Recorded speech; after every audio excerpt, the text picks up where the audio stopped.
My name is Garrett, and this took place when I was a sophomore in college. When I didn't get a dorm after freshman year, I scrambled for off-campus housing. Long story short, I ended up in a co-op, part of a 3-house community that was sort of near campus, but not really. It wasn't ideal, but it was cheap, and I didn't have many options. Plus, I had a bike, so I didn't really mind the extra travel time. Most of the residents were young students like me, but there were a few exceptions. There were a handful of alumni, 1 or 2 TAs, and a few older people getting their degrees later on in life. But the person who immediately stood out to me was an older woman who lived in one of the other houses. From what I could tell, she was maybe in her late 50s, even though she looked a little older than that. She had graying hair and walked with a sort of limp, like she had some kind of back injury. She was really quiet and mostly kept to herself, and she always had this blank expression on her face. I assumed she had some kind of connection to the university, maybe faculty, or maybe an alumni, but no one explained, and I didn't ask. The first time I saw her do something strange was in our common kitchen, which was a little weird to begin with because the 2 other houses had their own kitchen, so I wasn't sure why she'd be hanging out in ours. She wasn't cooking or eating or even talking to anyone. She was just standing there while the rest of us were talking and running around, making dinner and listening to music. She didn't try and join in, she just watched us blankly. I caught eyes with her a few times, and part of me got the feeling that she was watching me specifically, even though I knew that was unlikely. No one acknowledged her, which I thought was a little weird too. Maybe they knew something I didn't. Later that week, I was doing some homework in my room when I saw her again.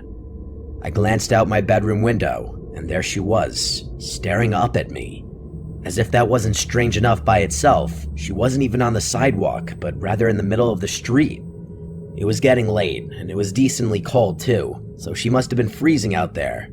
I couldn't tell if she was looking into my window or just in the general direction of the house, but I felt like she was staring at me specifically. I don't know why I did it, but I waved at her, trying to be friendly. The moment I did, I instantly regretted it. She didn't wave back. Instead, she jumped up and down a few times like she was excited and then ran towards one of the other houses, presumably hers. I felt kind of sick. Not only had I acknowledged her, but I had confirmed that she had been looking into my room the entire time, and even if she hadn't, she now knew which room was mine. Later that night, I asked one of my housemates about her. He told me that that woman had always been there, and that I should try my best to ignore her like the rest of them did. I inquired further about her, but the guy genuinely didn't know anything and said he was just repeating what someone had told him when he moved in. It didn't sit right with me, so I asked around until I got some semblance of an answer. One of the seniors in the specific house she lived in told me that she was associated with the university and was a little kooky, but that she didn't have a history of violence or getting physical.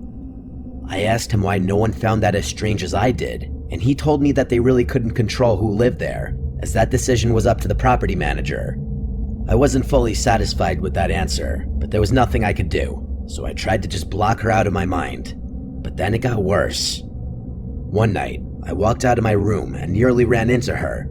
She was in the hallway, standing right in front of my door. I literally jumped back because she caught me so off guard.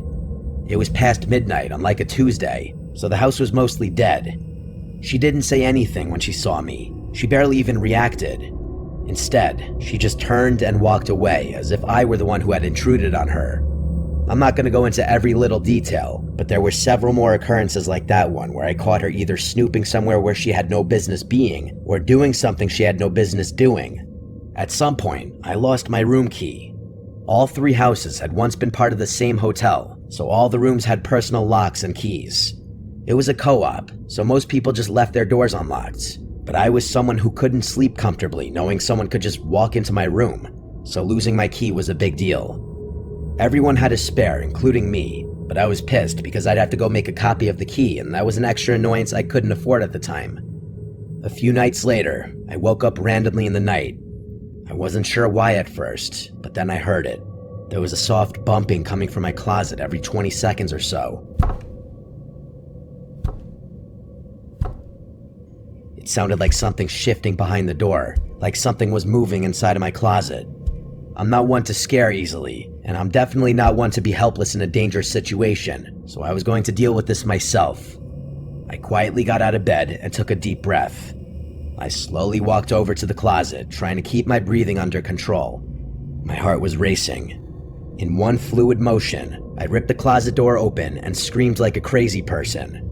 Just as I expected, the woman was in there. She had one of my ties wrapped around her neck, and her eyes were wide open. She was holding a kitchen knife with her other hand. My scream must have startled her, because before I could react, she lunged at me with the knife outstretched. I screamed again, only this one wasn't pretend. It was a scream of pure fear. I wrestled her to the ground and was able to disarm her pretty easily, given how frail and small she was. That didn't make the situation any less terrifying, though. She kicked and fought and bit as I pinned her to the ground, screaming the whole time. I yelled for help, and I heard some doors slam, followed by some of my housemates running down the hall. My friend Lee immediately helped me immobilize the woman, and the two of us kept her pinned while someone else called the police. The rest of the night was a blur. The police got there quickly and arrested her on the spot. By that point, she had stopped screaming, but she refused to say anything either, which was extremely unsettling. The cops found my room key on her. Real big shocker there. A few weeks later, we got our answer about who she was. Apparently, she was the property manager's sister, who he had been letting live there under the radar. She had severe mental health issues, and instead of getting her proper care, he had just thrown her into one of the unoccupied rooms. I believe the property manager was eventually arrested for negligence and a slew of other things, and rightfully so. I honestly blame him so much more for what happened than her. If anything, I feel bad for her, but my pity won't erase the fact that she tried to kill me. I could have lost my life that night. I have no idea why she seemed so interested in me specifically, but I can only hope nothing like that ever happens to me again. I'm graduating soon, and I'm definitely going to miss college, but I don't think I'll ever be able to look back at my time here without thinking about that night.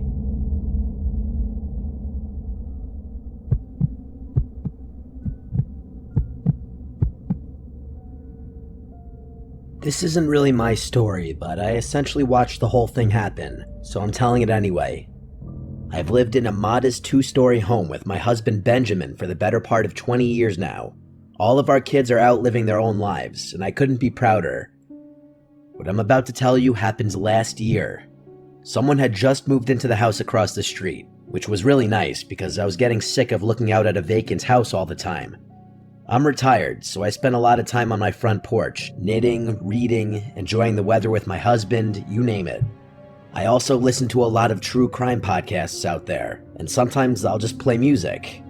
The person who moved into the house across the street was a young guy, maybe mid-20s. He drove an expensive-looking BMW and always dressed in flashy clothing, so I figured he was either well-off or seriously pretending. I hope I'm not giving the wrong impression about him. He was actually really sweet. He introduced himself to us after a few days. His name was Quinn, and he was a few years out of college, like I had guessed. He was a really bright guy and got along really well with Benjamin. They laughed and talked about sports, and Benjamin even dropped a few of his own college stories that I hadn't heard in a long time. Quinn said he worked in the entertainment industry, and that he did freelance work for some internet personality person, whatever that means. It kind of went over my head, but it must have been lucrative. He looked pretty wealthy, like I said. He talked about stocks with Benjamin, and told us about some of the investments he was making. All in all, he seems like a nice guy. Things were normal for a few months. Like I said, I spent a lot of time on my porch, so Quinn would often wave to me when leaving his house, and I always waved back. I can't remember exactly when, but I started noticing the same girl going over to Quinn's house every so often. She drove a little white convertible, and she was pretty. Young, blonde, the type of girl you'd expect a guy like him to date. To be frank, she dressed a bit scandalously, which I didn't fully appreciate. I figured she was his girlfriend, maybe checking on the house while he was out. She had her own house key, so it made sense. It became a regular thing. Once, maybe twice a week, I'd see that car roll up while Quinn was gone. She'd go inside, stay for a while, then leave. I didn't really understand what she was doing, but young people date differently these days, so I kept my thoughts to myself. Then, one evening, I saw them together. Quinn pulled into his driveway with her in the passenger seat. That confirmed it. She was his girlfriend. just as I had assumed.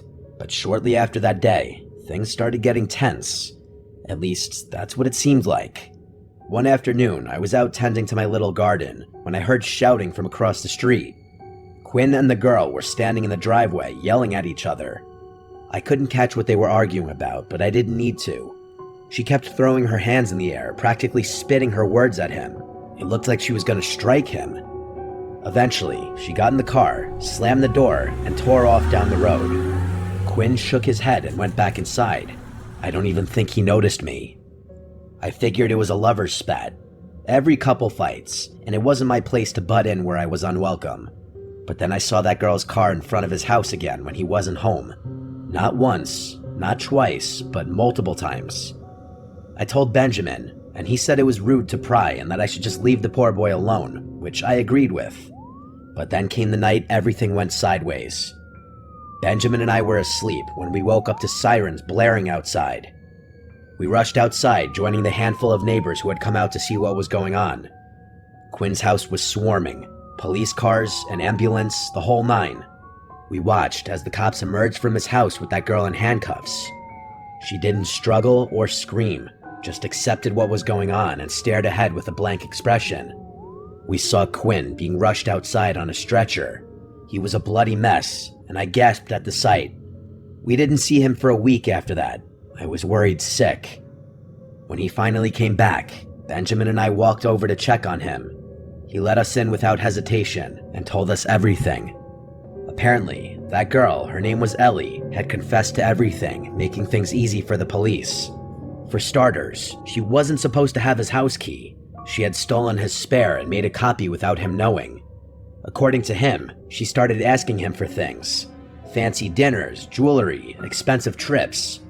When he hesitated, she got possessive and angry, which was when things started going downhill in their relationship. Every time she had shown up unannounced to his house, he hadn't been aware. She had access to his location through his phone, which I didn't even know was possible. She had gone through all of his stuff, but worst of all, she had planted hidden cameras in his room.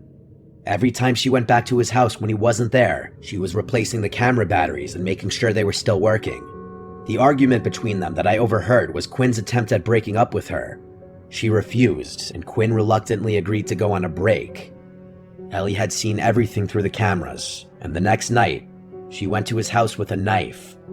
I'm not going to explain the rest, you get the idea. Somehow, Quinn managed to get her to the grounds, but not before she seriously injured him. The doctors said he was an inch away from needing surgery or dying. Benjamin and I tried to console him, but he was visibly shaken. The last thing he said before we left was that he had learned his lesson about flaunting his money, especially around pretty girls. He moved out not long after. He said he didn't feel safe in that house anymore, and that his ex had tons of friends just like her, and he didn't feel comfortable with the thought that they might have known where he lived. We never saw him again. I pray to God he's doing okay. No one should ever have to go through something like that, especially not someone as young as him.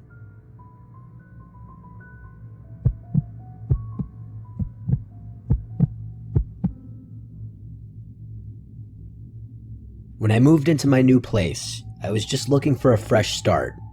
I won't get into the details, but let's just say I had a bad situation with an ex that made staying in my old city impossible.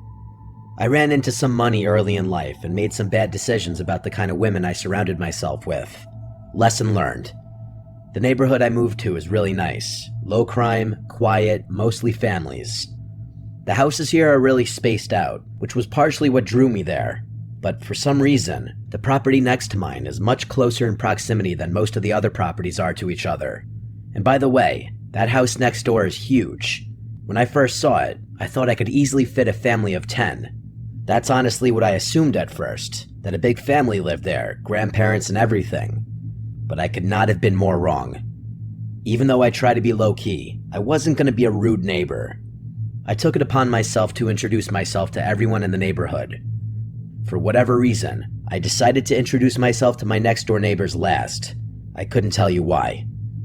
Everyone else I met seemed really sweet and genuine. I'd say 90% of them were parents of young children. And yes, they were all slightly intimidating, purely based on how successful they seemed to be.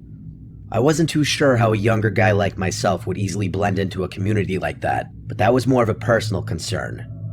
When I got around to meeting my next-door neighbor, my social battery was mostly drained from having spent the day making small talk with strangers. I knew if I just went back home, I was never going to be as motivated to meet them, so I just sucked it up and walked up their driveway. I had gotten accustomed to being greeted by someone middle-aged, so when a young-looking dude in a mullet opened the door, I was a little taken aback. Hell, he looked even younger than me, which was definitely a shock. I recovered quickly and went ahead with my new-to-the-neighborhood spiel. As I went on, he flashed me this massive smile and actually cut me off before I could even finish talking. He said something along the lines of, "Oh wow, someone who was born in my decade, what a nice surprise." I laughed and told him the same thing, venting to him about how out of place I felt as a single guy in his late 20s amongst so many families with kids. He told me not to worry about that, and that most of the people who lived here kept to themselves, which was kind of a relief for me. He introduced himself as Damon, and told me I should come by for a drink sometime. I shrugged my shoulders and said, hell, why not right now? To which I expected him to laugh and invite me in. Instead, though, he looked over his shoulder like he was scanning his living room, and then he turned back to me, saying he wished he could, but he was busy working. I asked him what he did for work, because it just seemed like a normal follow-up question to what he said, and he dropped his smile a bit. After a weird stare, he laughed and just said, finance, but didn't elaborate any more than that, which I thought was a bit strange. I told him fair enough, and asked if he had any roommates. To my surprise, he told me he lived there alone, which was absolutely insane to me given how big the house was. We chit-chatted for a few more minutes, and he gave me his number before going back inside.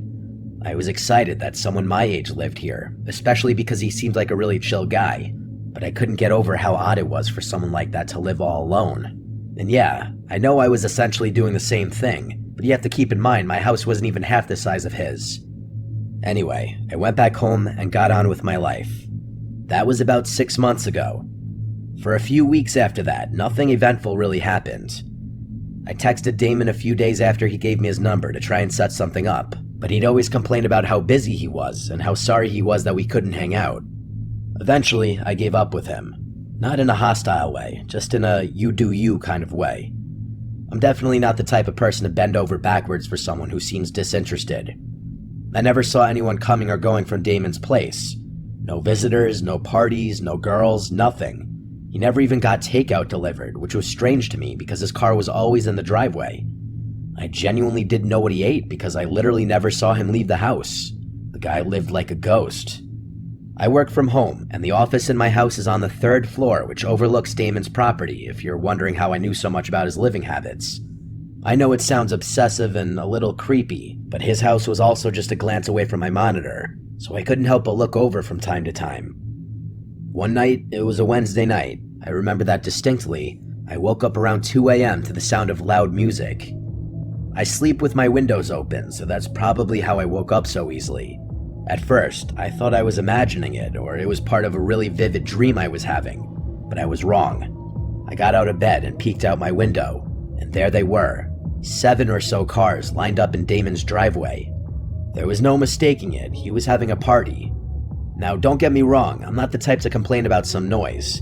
I've been to my fair share of house parties, but it was the middle of the week, and the volume was insane. I figured I'd just go over, knock, and ask him to turn it down. I threw on a hoodie and walked over. It was a full-blown party, that much was clear from outside. I knocked on the door, but no one answered. I pulled out my phone to text Damon, but I decided against it, knowing he'd probably ignore me and give me some BS excuse the following morning. I knocked on the door again, harder this time. Still nothing. I reached for the handle, half expecting it to be locked, but to my surprise, the door swung open. Inside, the first thing I saw was a pile of shoes in the foyer, at least 10 pairs. But there was something off. There was literally no one in there. I moved further in, expecting to see people in the living room, maybe the kitchen, but it was completely empty. There weren't even any drinks left out.